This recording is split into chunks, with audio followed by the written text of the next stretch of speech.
Wagwan Escargots, and welcome back to the video blog. Sorry, not had a blog for a while, but I've been mad busy. We've decided to update the theme of our Christmas tree this year. We've had Frozen for quite a number of years. Lisa wanted to give it a refresh, so apparently that involves going around every garden centre in the whole of Worcestershire, Warwickshire and Gloucester, looking at the new Christmas baubles. But we've come up with a new theme, so hopefully this weekend, weather permitting, I'll be back out on it like a car bonnet. While we're on that subject though, anyone have a guess of the new theme? It's fairly topical at the moment. Congratulations and well done to anyone who said Frozen 2. That's what we're going with now. But anyway, it was on one of our many trips around the garden centres in the pouring rain. I think it was Nutcuts at Shirley. Lisa said, do many of the cyclists go out in this weather? I said, well, no, not really, Lisa. Everyone seems to be going over to VR. She said, what's VR? I said, virtual reality cycling. She said, what? What's that all about? I said, well, the easiest way to explain it, it's a bit like clocking a car, but instead of taking the miles off, put the miles on. People put a car in their garage, in the house, in the living room, something in front of the telly with a fire on, eating pizza. I know one guy who connected up to an electric drill for a couple of hours. What, she says, and they allow that on Strava? Apparently so.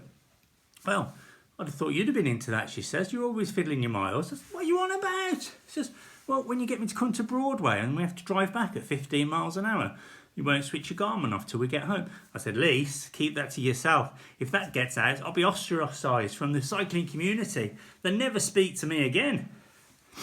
So she says, well, don't you fancy some sort of Zwift setup at home? I says, well, Lise, we really haven't got the room. Probably involved buying a new bike. She says, well, if I can have a whole room just to do gel nails in, surely we can find room for your bike. And so that's how it's come about, guys. Finally, after 50 years, I've been given my own man cave. So without further ado, let's go and investigate Andy's man cave.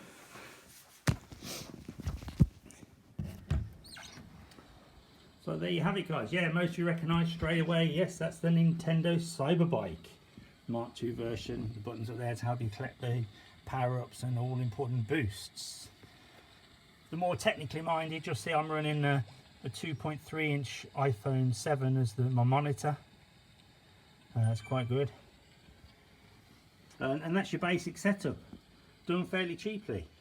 Now I have upgraded this setup. I've included what they used to have in the 80s cinemas, the 4D experience. I can replicate a gentle breeze, gentle headwind there, right up to a full-on hurricane. I can add to that gentle precipitation or a full-on downpour. It's a real effect. So guys, there you go.